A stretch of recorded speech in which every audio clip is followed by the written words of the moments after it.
नमस्कार, सत्यार्थ न्यूज में आप सभी का स्वागत है। गंज बासुदा नगर में 100 से अधिक देवी प्रतिमाओं की झांकियां शहर में लगाई गई, जिसमें सिरोन चौराहा, Chacha Chowk, Gayatri Nagar, Peepal Chowk, Mirzapur, Kalbagh, Tyonda road, station road, Belod सहित नगर में जगह जगह झांकियां लगाई गई। और वहीं पचमा रोड स्थित गणगौर वाले बाग के पास हरसिद्धि माता मंदिर, जो कि सैकड़ों वर्ष पुराना है, जो कि हरि नारायण ग्यारसी लाल चौरसिया परिवार द्वारा प्रतिमा स्थापित की गई है। आज भी हरसिद्धि माता मंदिर पर तकरीबन 20 वर्ष से अखंड ज्योत जल रही है।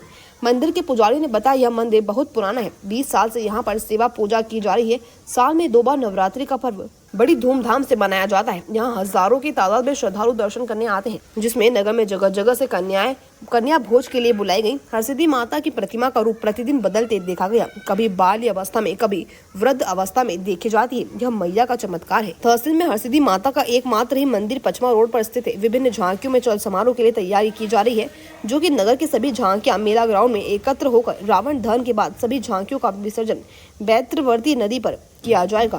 गंज बासुदा से जिला ब्यूरो संजीव शर्मा की रिपोर्ट। ये हरसिद्धि माता का मंदिर कितना पुराना है? लगभग 19 साल पुराना मंदिर है और यहाँ पे नवरात्रि बड़ी धूमधाम से मनाते हैं और साल में 2 बार नवरात्रि आती है, चैत में और कुंवर में। दोनों नवरात्रि माता जी का बहुत भव्य श्रृंगार होता है यहाँ पर और जोत भी जलती है। ये हमारे चौरसिया परिवार की तरफ से जोत जलती है।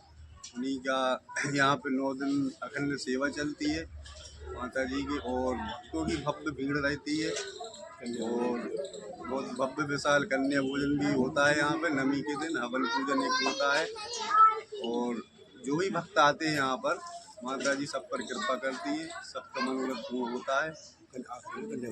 और नवमी के दिन आखिरी में कन्या भोज, भव्य कन्या भोज होता है। यहाँ पे 20 साल से लगभग बहुत विशाल माता जी की कृपा से कन्या भोज कार्यक्रम चल रहा है और हमारे समस्त चौरसिया परिवार की तरफ से सभी कन्याओं का स्वागत सम्मान करते हैं और हरसिद्धि मैया की